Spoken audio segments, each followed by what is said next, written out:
time for this nation to take a clearly leading role in space achievement, which in many ways may hold the key to our future on Earth.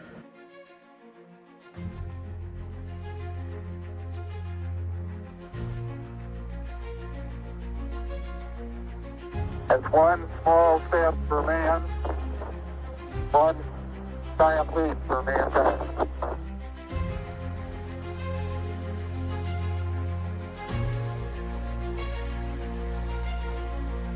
Today is a day for mourning and remembering.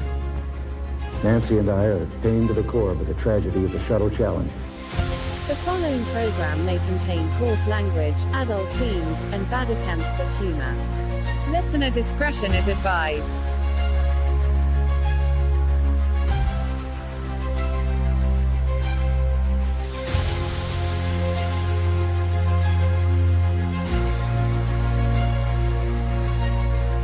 What is President Trump's goal? What is his vision? He wants to put an American flag on Mars.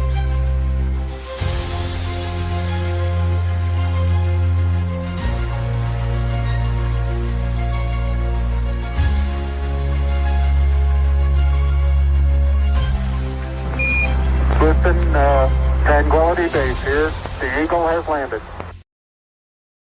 I am JEFF, known as A Cosmic Bard, over on X, and this is the Lost Wanderer podcast for May 17th, 2026.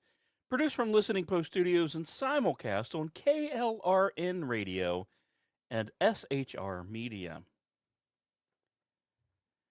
There are moments in spaceflight when the future stops sounding like a committee promise and starts, well, looking like a photograph.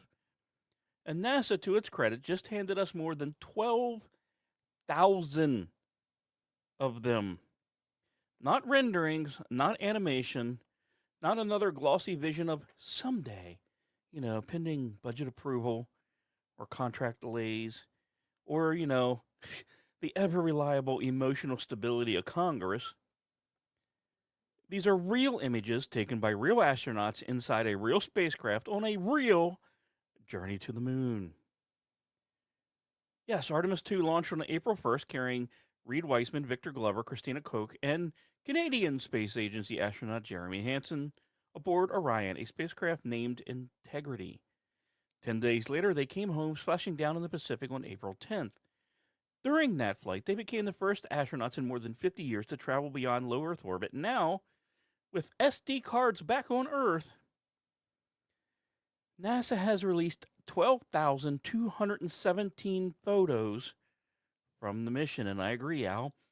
The images show Earth, the moon, and crew inside Orion, and the view from beyond the far side, where the familiar world becomes a bright thing hanging behind another world.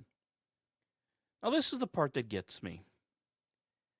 For more than half a century, the moon has existed in the public imagination, kind of in, well, if being honest, as history.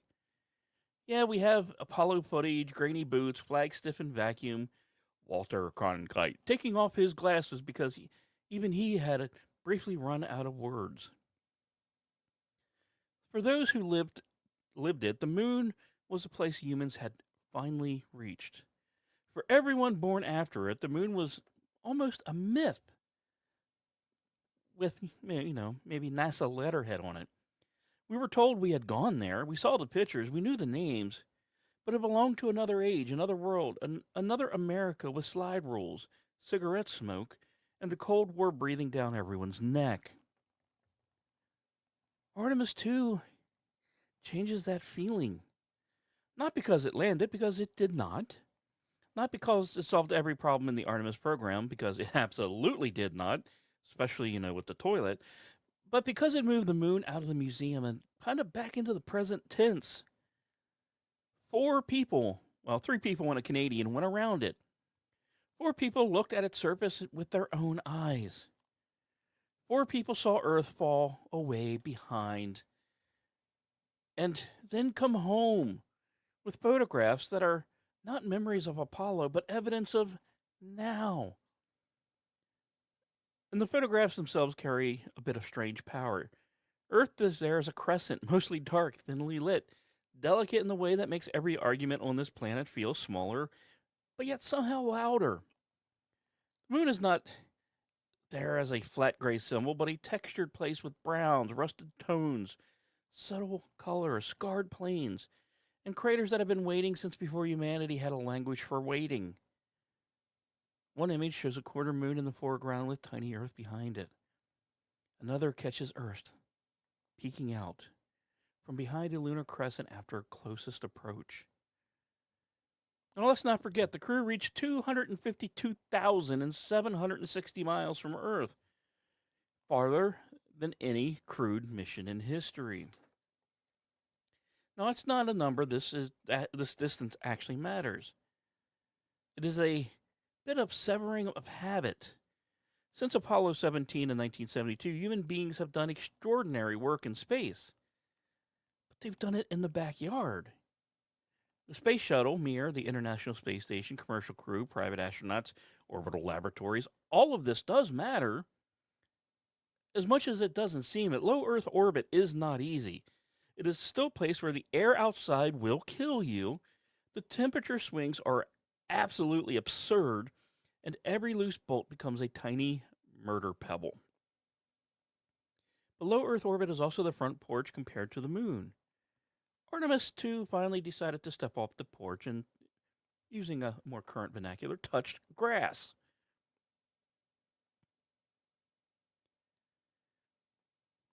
Now, the photo release is great, but there's a bigger story behind it because Artemis 2 is only one piece of a much stranger, messier, and more interesting machine. Now, of course, as we've covered recently, NASA has now revealed more of what Artemis 3 is going to become, and it is not the mission many people had originally imagined.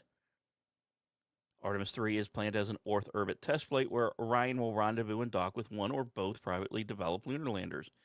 SpaceX's Starship, more on that later, and Blue Origin's Blue Moon. And NASA says that mission is currently scheduled for 2027. It will send 4 astronauts to orbit aboard Orion with the goal of practicing the docking operations needed for lunar landings later. Not easy. I need to learn to write that better. Now, I know on paper or just hearing me stumble through that, this does sound less exciting than we are landing on the moon. It sounds like NASA took, the big cinematic moment, looked at it carefully, and said, what if instead we did the complicated parking maneuver first? And admittedly, from a headline point of view, a lot less thunderous. No boots and dust, no ladder, no famous quotes, no astronauts bounding across the lunar surface with the internet arguing about whether the flag should have been higher resolution. Now, getting back to the moon is not one heroic leap. It is a chain. Launch from Earth, reach orbit, check the ship, meet the lander, dock with the lander, transfer crew, separate, head outward, descend, land, survive the surface, launch back up, find Orion again, dock again, transfer home, fire the engine, hit Earth's atmosphere at horrifying speeds, splash down, open the hatch, and pretend everyone was calm and reserved the whole damn time. Now, every link in this matters. A lunar program that cannot dock cleanly is not a lunar program. It is a very expensive collection of inspirational posters and pending investigations. So yes, Artemis 3 becoming an Earth orbit rehearsal may not have the poetry of the landing, but it is the necessary humility of engineering. And whether you like it or not, humility is what keeps people alive when the nearest repair shop is, a little over 250,000 miles away. Now, it should be noted, Blue Origin's piece of this is Blue Moon, and the first test lander has a name that feels like it knows exactly what kind of story it wandered into. It is being called Endurance. That vehicle is the uncrewed Blue Moon Mk-1 test lander designed to pave the way for the more advanced Mk-2 version. Eventually, I'm sure we'll get to the Mk Ultra version if you catch my meaning, Mr. Frodo. But the Mk-2 version will eventually carry astronauts to the lunar surface. Endurance has completed vacuum chamber testing at NASA's Johnson Space Center and has been moved to Blue Origin facilities near Kennedy Space Center, where more testing is underway. Before any crewed lander, Blue Moon still has to prove itself through autonomous navigation, cryogenic fuel handling and storage, and uncrewed lunar touchdown, and the ability to launch back into lunar orbit. Let me slow that down a bit. A lander has to get back up. Yes, landing is dramatic. Launching from the moon, that's survival. A spacecraft that can descend beautifully and then cannot leave is not a lander anymore. It's a monument, possibly a tomb. And while historical lunar tomb may sound like something a billionaire would accidentally fund after watching too much ancient astronaut TV, that is not the mission profile anyone truly wants. So, of course, Blue Origin is testing, NASA is watching, all while the moon awaits, as usual, with the patience of a mostly dead world. Then, of course, there is SpaceX. Because, of course, there is always SpaceX on this program. Starship version 3 is targeted for its debut launch May 19th. And those not looking at the calendar, that is in 2 days. With liftoff planned from Starbase in South Texas during a 90-minute window opening at 6:30 p.m. Now, if everything goes according to plan, that is. Now, this will be the 12th Starship flight overall, but the first for version 3, a larger and more capable version of the vehicle. SpaceX says the V3 Super Heavy booster now uses 3 larger, stronger grid fins instead of 4, with the hot stage system integrated into the booster rather than discarded during flight. Now, Starship is the wild card that is too large to ignore. It looks like someone dared a grain silo to become mythological. It is enormous, loud, ambitious, stubborn, and exactly the kind of machine that make people either roll their eyes or quietly rearrange their expectations of what space flight can actually become. If it works at scale, it changes the conversation. If it stumbles, Houston, we have a problem. Because the lunar starship is one of the vehicles tied to getting astronauts down and eventually back from the moon. And I think it's this whole moment that feels so different from Apollo. Apollo had a shit ton of chaos, danger, and politics. But the architecture was a little bit simpler to explain. One nation, one national goal. One giant government program. These new lunar efforts are more tangled. NASA is still basically at the center, but now the path runs through private landers, commercial rockets, shifting timelines, orbital tests, old hardware, new hardware, and a public that wants the moon back, but does not always want to hear that the moon requires, some essentials like working plumbing, maybe some practice at docking, and a whole crap load of paperwork before anyone gets to make the footprints again. And this does sound less romantic, but if I'm being honest, it does actually make it seem a little bit more interesting, but most importantly, more real. The first moon race was a sprint wrapped in a geopolitical knife fight. This one feels, God, I can't believe I'm bringing Star Trek up on this show, but this one feels a little closer to the Federation. It is a little slower, a little stranger, a lot more fragile, and more dependent on whether the machines become routine enough to be trusted over and over and over again. Because the question is not simply, can we do it once? We already did it once. Well, matter of fact, we did it 6 times. The question now is whether we can return without treating every mission like it's some sort of miracle handed down to us by God. Now, we do have some good news on this, because apparently, even though last couple numbers on the podcast don't seem to indicate this, people still care about space. Nearly 346,000 visitors came to the northern half of Brevard County during the Artemis II launch campaign between March 29th and April 4th, according to the Space Coast Office of Tourism. Now, that does not include international phone carriers, children, people without phones, phones that were turned off, or local residents. So the human presence, the real human presence, may have been nearly double or triple that. And here's the little hidden secret we don't normally talk about. The launch week was estimated to generate around $41 million in visitor spending. Now, this matters because we are often told that people have lost interest in space. I have mentioned that it feels like sometimes people have lost interest in space. I've never really thought that to be true. I just thought it was not advertised or broadcast enough. Part of the reason I do this show. But what people had lost was interest in vague promises. They have lost interest in coming soon. They have lost interest in animations of spacecraft that never leave a PowerPoint orbit. But give them fire, give them crew, give them a machine leaving Earth with human beings inside of it. Give them the possibility that the moon is not just something their grandparents watched on television. And much like a cornfield in Iowa that got turned into a baseball field, they will come. They will sit in traffic. They will book hotel rooms. They will drag children out into the Florida heat and say, look and remember.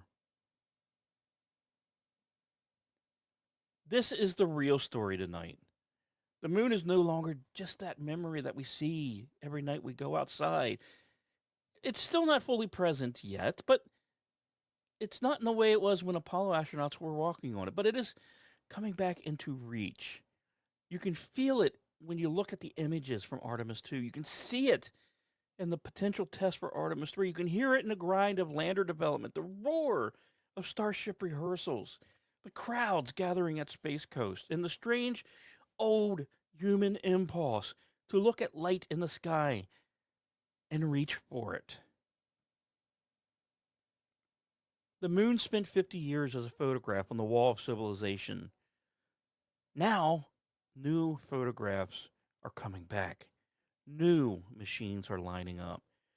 New crews are training.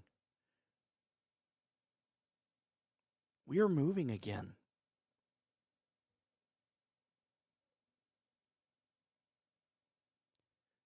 Now, after the moon story, it's tempting to keep staring toward the horizon. Artemis, Starship, Blue Moon, potential footprints in the moon. But before anyone builds a lasting road to the moon, somebody still has to send up supplies. And this is one of the wonderful, humbling things about spaceflight. Humans remain needy, biological disasters with mission patches. They require oxygen, water, spare parts, working toilets, clean filters, replacement hardware, and enough scientific gear to make a graduate student stare at the manifest and whisper, I'm excited and deeply afraid. And yes, somewhere in all of that, there had better be food, because even in orbit, people eventually stop becoming explorers and become adults asking, what's for dinner? And to that, we bring you to SpaceX and the launch of its Dragon cargo capsule on NASA's CRS-34 mission on May 15th, after weather pushed the flight back by 3 days. The Falcon 9 lifted off of Cape Canaveral Space Force Station at 6:05 p.m. Eastern, carrying about 6,500 pounds of supplies, hardware, and science toward the ISS.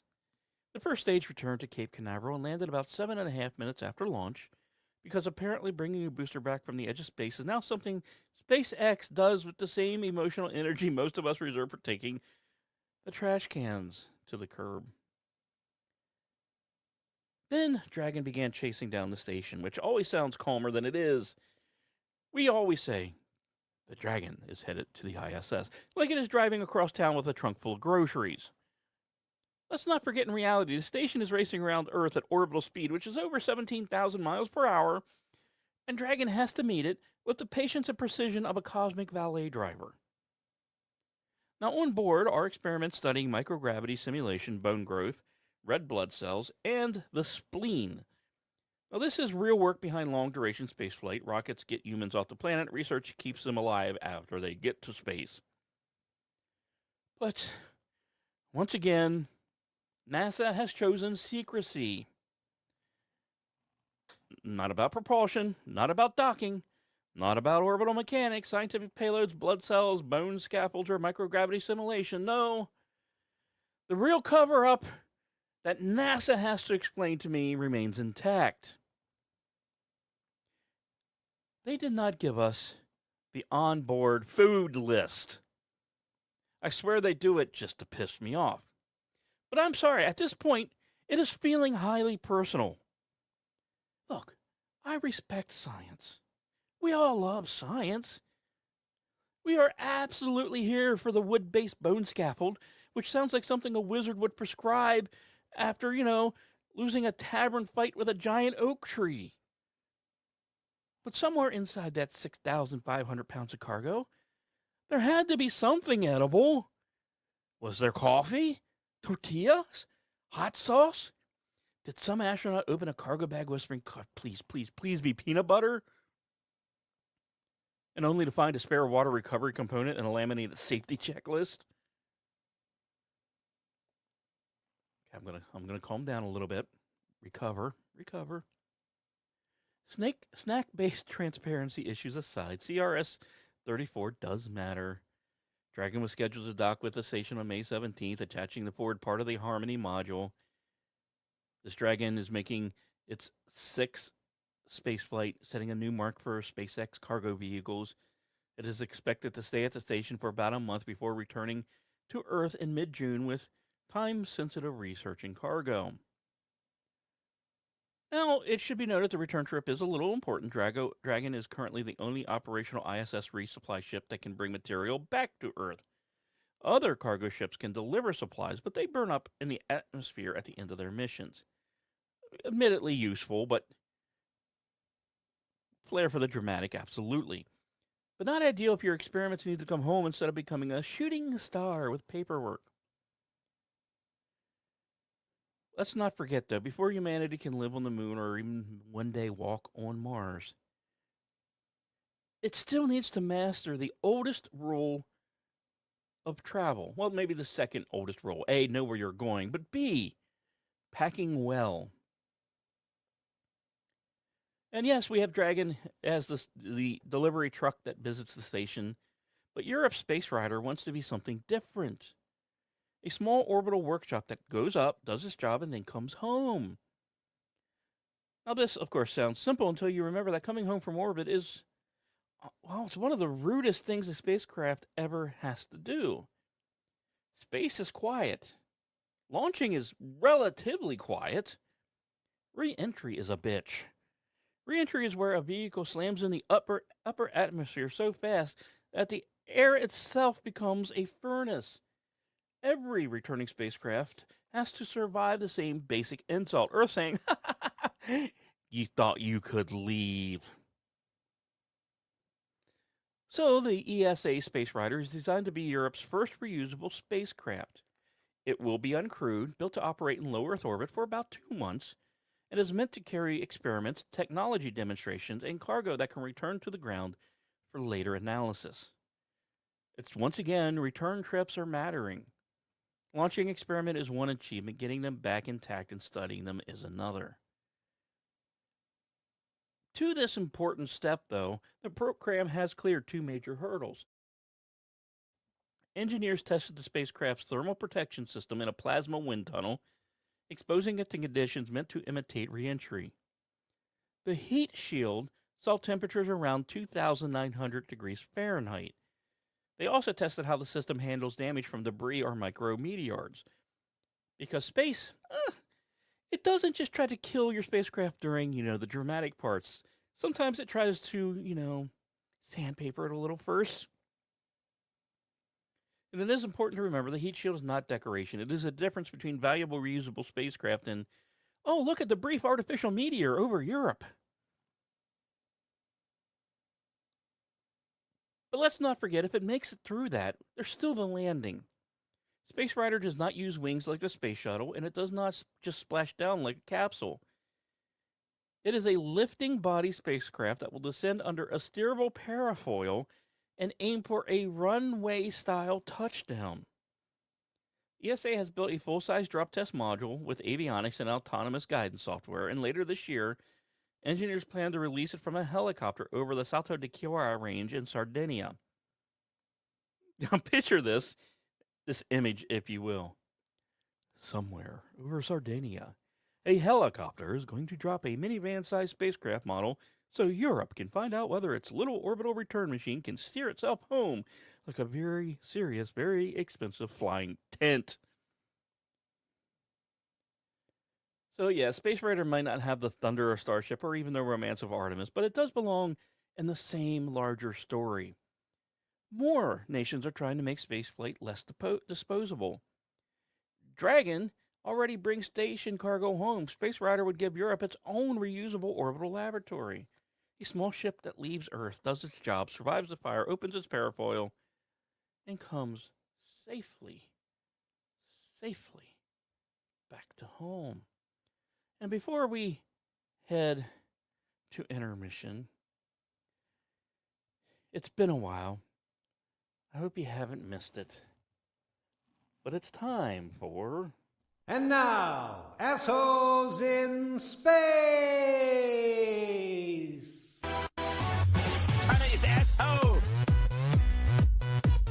China is asshole! China is asshole! China is asshole! I never get tired of it. Never. I never will.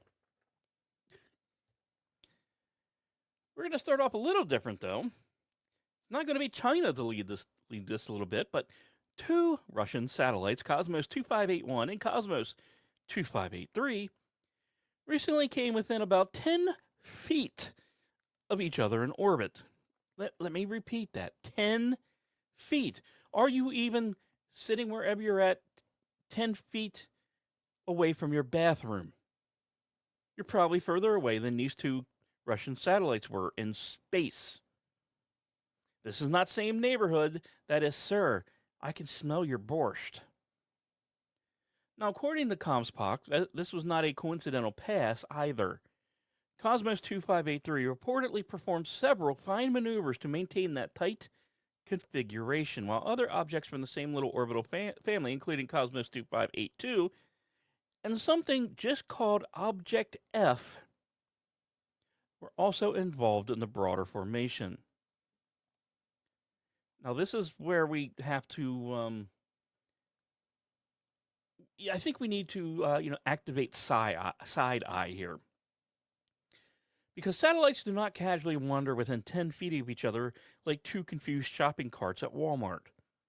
Space is huge. Orbit is precise.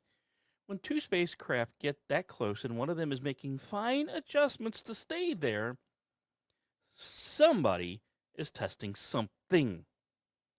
Maybe inspection, maybe formation flying, maybe proximity operations, maybe the kind of capability that makes other space agencies quietly sit up a little straighter in their chair and start checking whether their satellites have good locks on their doors.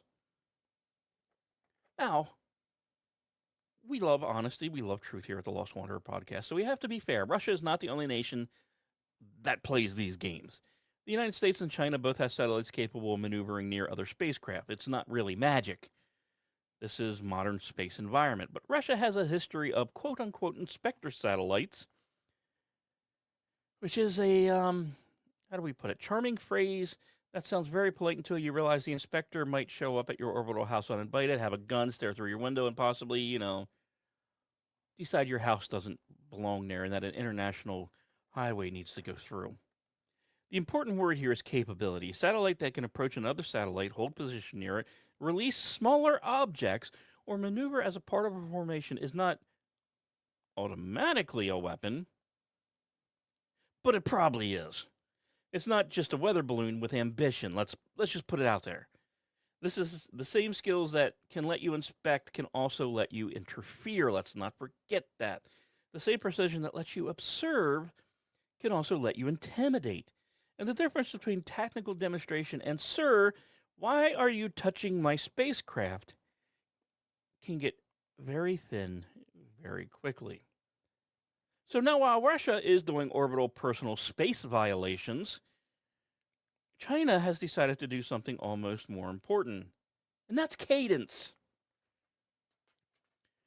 China's Xianzhou 10 freighter launched a Long March 7 rocket from Wenchang and docked at the Tianyang space station about 5 hours later.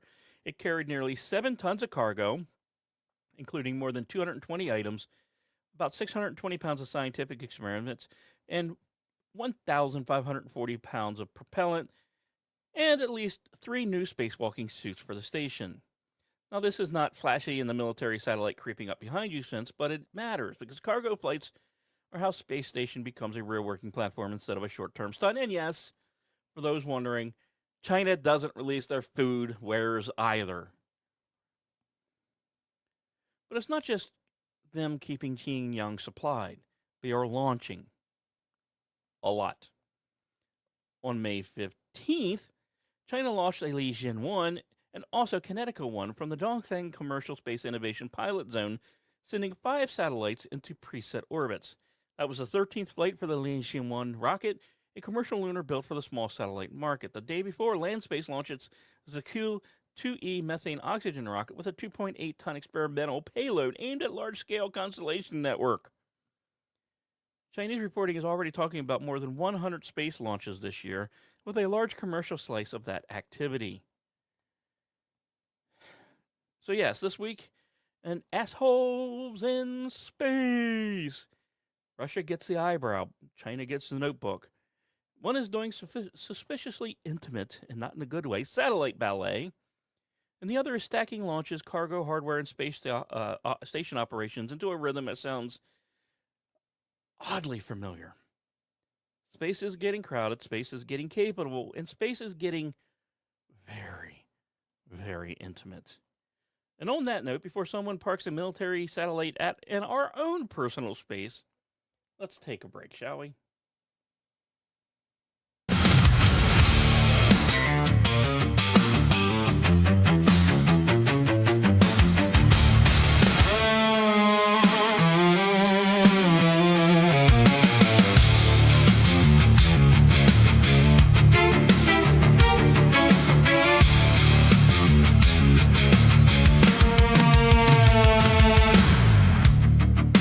Glass in the doorway, breath on the seam.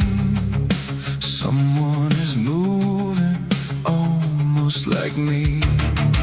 Same crooked shadow, same tired eyes. He knows the ending, I never tried. He taps once softly, I turn too late. He mouths my name through a mirrored gate.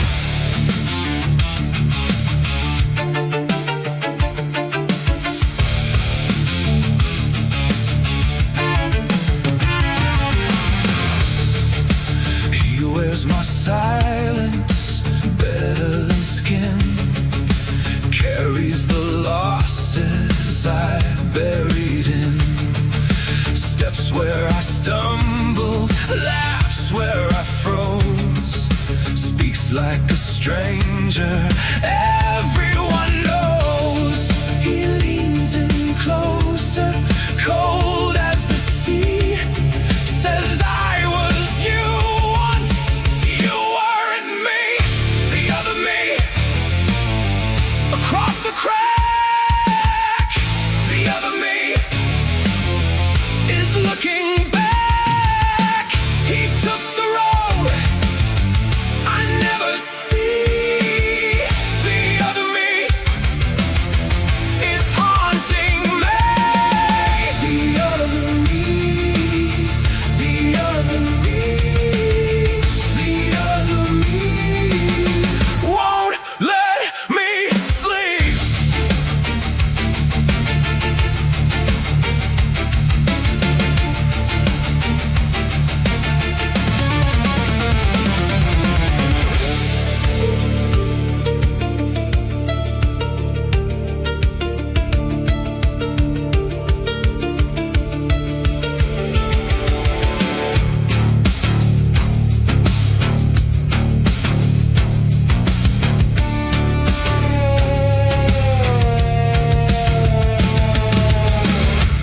Stars bend behind him, time pulls apart.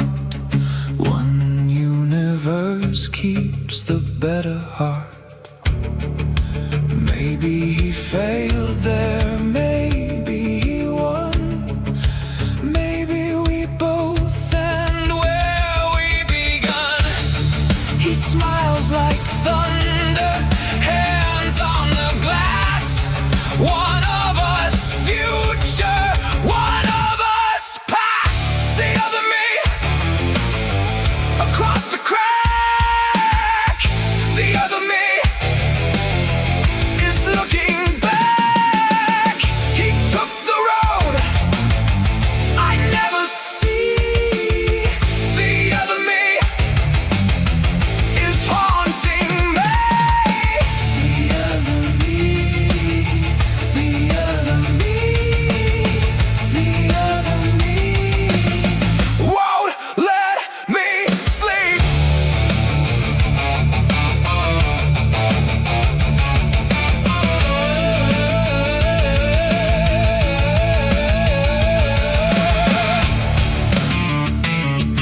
grows colder, breath runs thin. He starts laughing, I let him in. The other me. The other me. The other me was always me.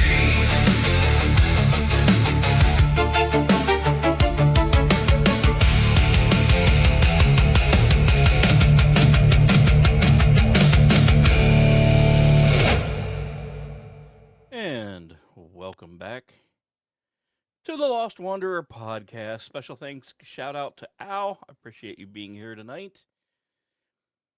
Now, if that song left you wondering whether somewhere out there another version of you is making slightly better decisions, spending less money on hobbies, and somehow remembering where he put his 10mm socket, good news!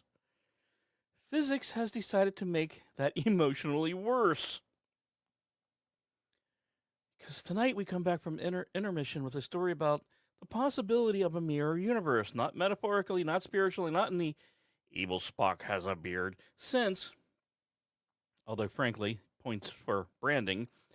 This is an actual physics idea meant to answer one of the strangest questions in existence. Why is there anything here at all?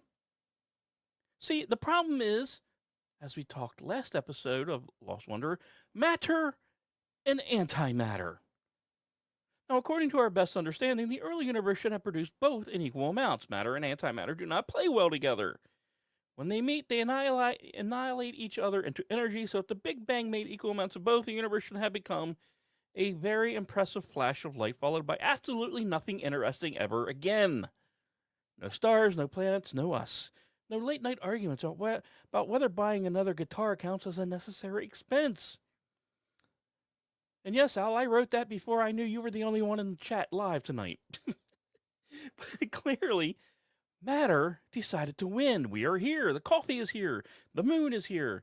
The 10mm socket, however, is still not here, but that may be a separate mystery that maybe juxtaposition will need to cover.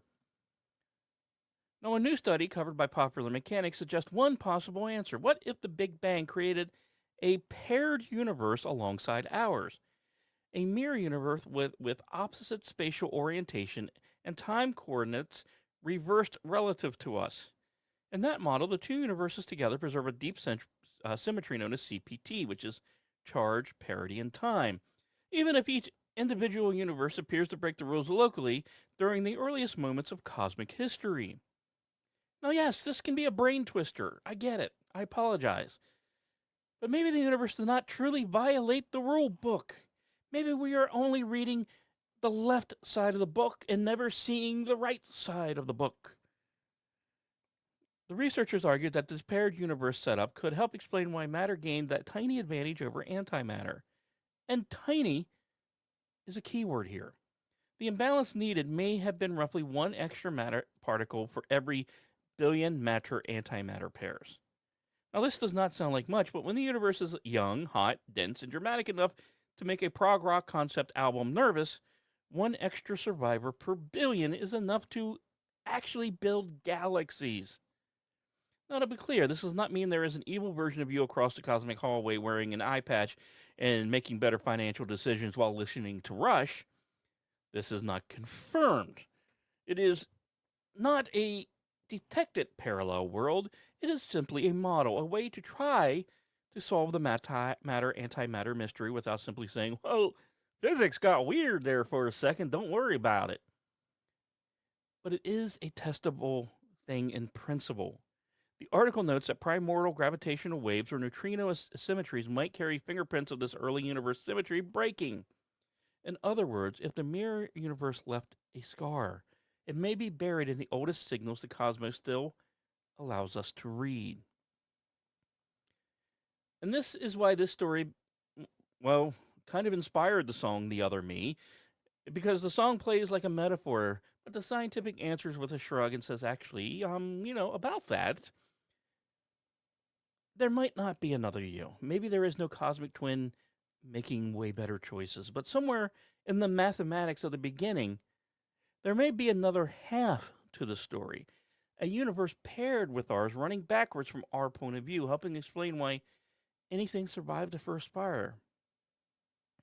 Which means existence itself may be the leftover, the remnant, if you will. And while we've pondered the idea of a possible second universe, it seems only fair to come back to this one and admit we still may be missing, I don't know, a few thousands of worlds inside data that we already had. Scientists have found 10,091 possible exoplanets hiding in NASA's test data. Now, these are not confirmed planets yet. They're just candidates. They're just possibilities, if you will. Signals that need a follow-up. But still, that is a ridiculously large number. That is not, oh, hey, by the way, we found a few interesting dots over here. That is the universe walking into the room, dropping a 10,000-page appendix on the desk and saying, you might have missed a few. Now, TESS, the Transiting Exoplanet Survey Satellite, looks for planets by watching stars dim slightly as planets pass in front of them. It's the greatest analogy I can ever come up with. It is the greatest cosmic shadow puppet play ever. A planet crosses its star, the light dips, and somewhere on Earth, astronomers start asking whether that tiny blink was a world. But TESS was mostly built to study these things.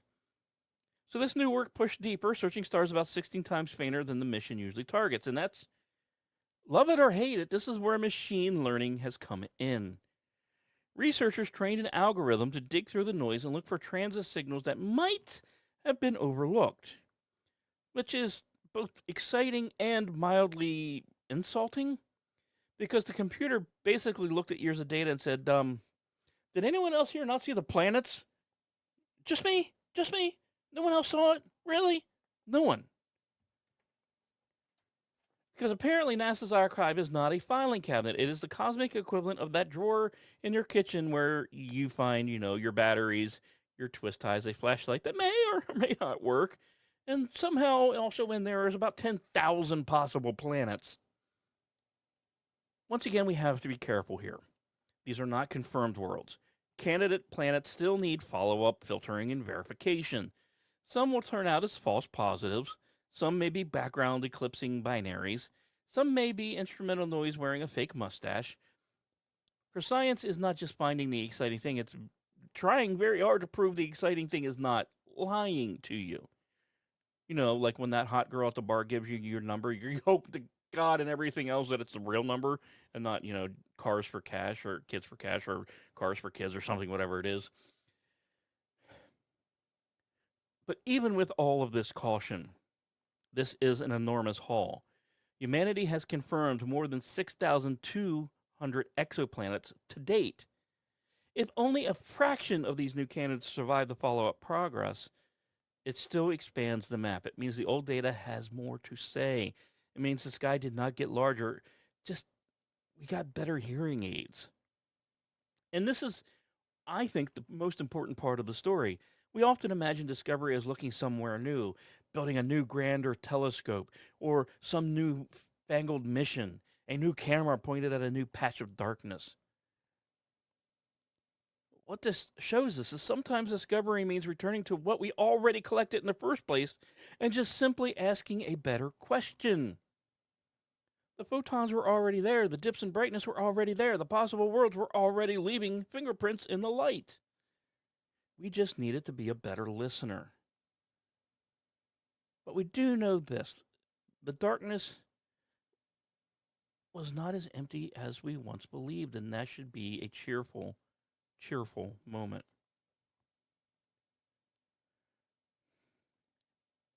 And now we go to the challenging story for the night. Because after thousands of possible planets hiding in old NASA data, let's come back home, relatively speaking, to the frozen outskirts of our solar system, where one tiny Pluto-adjacent troublemaker appears to be doing something it has no business doing. Scientists have found evidence that a small object beyond Neptune may have a faint atmosphere. This object, named 6125332002XV93, because apparently Kevin was unavailable, is only about 500 kilometers across. That is tiny by planetary standards. It lives out in the Kuiper Belt, in the deep cold beyond Neptune where sunlight is relatively weak. Temperatures are very brutal, and the solar system starts to feel less like a neighborhood and more like that abandoned edge of a map that no one ever goes to. Now, this object is called a Plutino because it shares Pluto's orbital rhythm with Neptune. And yes, because this is a Plutino, we are legally, morally, and spiritually required to say the following. Pluto is a planet.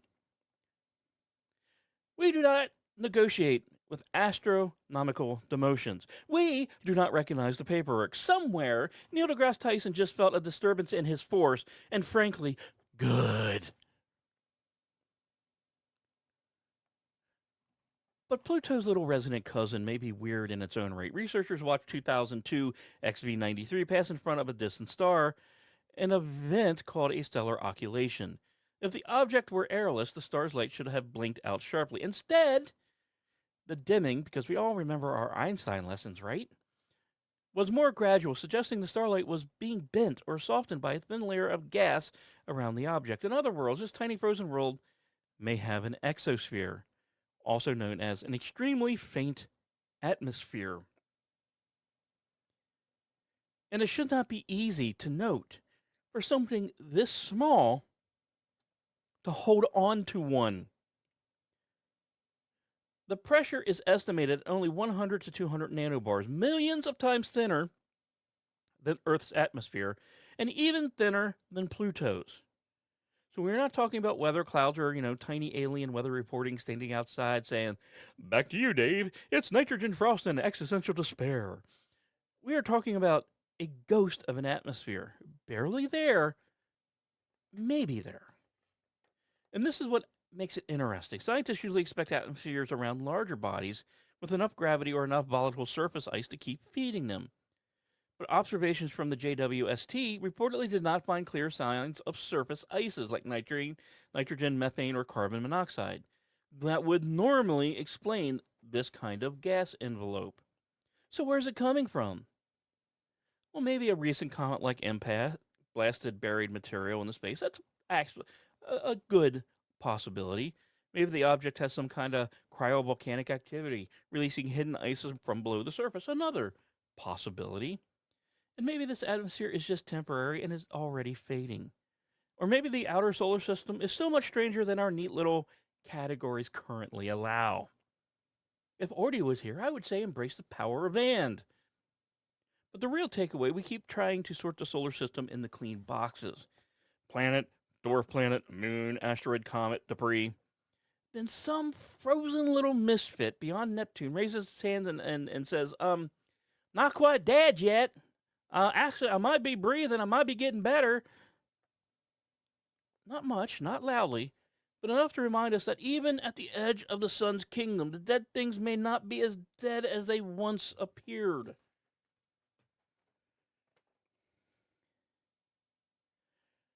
Now the really difficult part.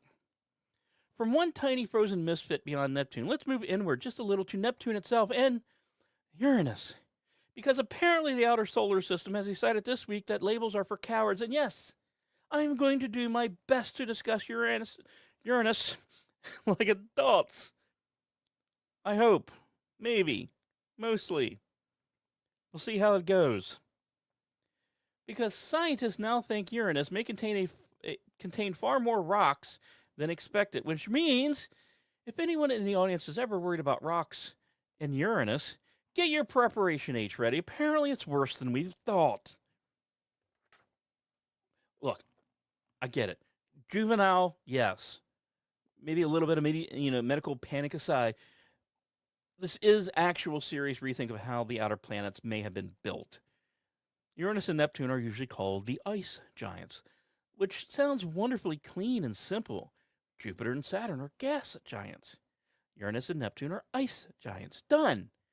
Label applied. Solar system organized. Someone go ahead and close that textbook and go to lunch. Except, as usual, the universe hates this. A new study suggests Uranus and Neptune may contain far more rocky material than expected, especially in their outer layers. Instead of being dominated by the water-rich ice compounds we usually associate with ice giants, the planets could have shells made largely from rocky material mixed with hydrogen and helium. Now, this does not mean Uranus and Neptune are suddenly rocky planets like Earth. Please, please, please do not picture Neptune with a cute little mountain range with a gift shop. These are still enormous, distant, crushing, alien-type worlds, but their internal structure may be stranger than their nicknames apply. I know, Al. I'm having a hard time with this one. This matters because planet labels are not just trivia. We often use shorthand for how we think worlds form. If Uranus and Neptune are rockier than expected, that changes the story of how they came together in the early solar system, and it could mean the building blocks available in the outer solar system were different than assumed. Gee, shocker. And the old model of giant here, ice giant there, everywhere gas giant here, everywhere an ice giant, just doesn't hold water anymore. And this tracks because let's face it, Uranus and Neptune have always been the weird cousins of the planetary family. Neptune has screaming winds and a deep blue face that likely, holds tons of secrets. Uranus rotates on its side as if the entire planet had one bad weekend and never recovered. Been there, done that. Neither world has had the kind of long-term spacecraft attention it deserves. Voyager 2 gave it, of course, a little how you doing look in the 1980s, and since then we've mostly just been studying them from a distance, like the hot chick at the roller rink. So yes, the study is not a final answer. It is just a reminder that we are still guessing at the bones of our own solar system. We know these planets exist. We know their sizes, their orbits, their moons, their rings, their colors. But knowing a world is there is not the same thing as understanding what it is actually made of. And we got to remember the solar system is not a diagram. It is a family of strange worlds that keep refusing to behave. Now,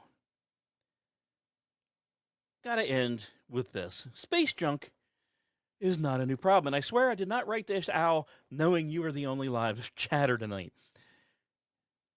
But space junk is becoming a much louder one.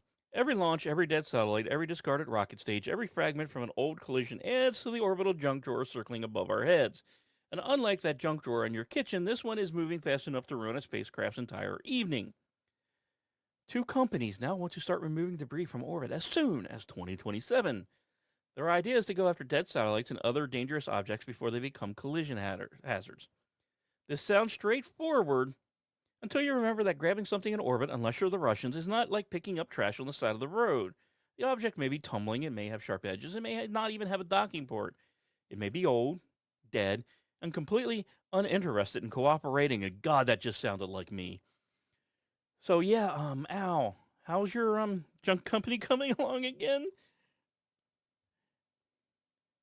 Here's a bit of the strange thing. What used to sound like a joke, orbital cleanup, satellite towing, space garbage removal, is actually becoming a serious business model that needs a TV reality show. If low Earth orbit gets too crowded with debris, every mission gets harder, every satellite has to dodge more often, every crewed vehicle faces more risk. It's just simple math. And now, after moon ships, orbital delivery trucks, mirror universes, hidden planets, ghost atmosphere, rocky ice giants, and humanity once again leaving trash where it does not belong, let's step outside for a moment and look up. From now through the end of May, the moon is rebuilding itself after the May 16th new moon. That means the first part of the skywatching window gives you darker evenings, the kind of nights where the spring constellations get room to breathe. Look south in the evening for the great spring diamond, Arcturus, Spica, Denebola, and Corcorali. Inside that huge diamond-shaped patch of the sky sits the Coma Virga region, where telescopes can pull in whole cities of galaxies tens of millions of light years away, which is a nice little reminder that sometimes empty sky is just the universe being rude about scale. Meanwhile, Venus is still doing Venus things, shining brightly after sunset as the evening star. With Jupiter nearby higher in the twilight, if you have binoculars in a steady hand, Jupiter's Galilean moons are always worth the look. Tiny points of light circling a world so large it makes Earth look like a rounding error. Later after midnight, darker skies can open the door to the Milky Way's brighter star friends, and before sunrise, early risers, who I don't know who you are, but you deserve to die, can look low into the eastern sky for Saturn and Mars. The big marker, though, comes at the end of the month. On Sunday, May 31st, the moon reaches full phase at 4:45 a.m. Eastern. And because May already had a full moon on May 1st, this one is a blue moon, the second full moon in a calendar month. Now, of course, it will not actually look blue because astronomy enjoys naming things in ways that create customer service nightmares. It is also what we call a micromoon, meaning it occurs near the moon's furthest point from Earth. So it will actually appear smaller than usual. And because this full moon lands inside this forecast window, we should name it with a little respect, because EP hates me. Many tradition calls May's full moon the flower moon, but the names vary by nation, language, and region. In Ojibwa, one May name is Wabaganwagizis, the flowering moon. Among the Siskapiski people, or the Blackfoot people, it is known as, oh God, please let me get this right, Abasisgisandosi, the flower or blossom moon. So this week, let the machines have their orbits, let the scientists have their data, let Russia keep explaining why its satellites need to stand that close to each other at a middle school dance. You, meanwhile, can just step outside. But when you do, remember, the sky is not background scenery. It is the oldest, most amazing show, and it is still running. So that's it for tonight's transmission. Thank you for tuning in whenever and however you do. Stay tuned for Sunday Night with Alan Ray coming up next. Special thanks to NASA, SpaceX, Space.com, our Technica, NASA, Spaceflight, Popular Mechanics, and everyone else out there keeping eyes on the stars. This has been the Lost Wanderer podcast. Until next orbit, I hope you enjoyed the show, learned a little something, and maybe had a laugh or two as well.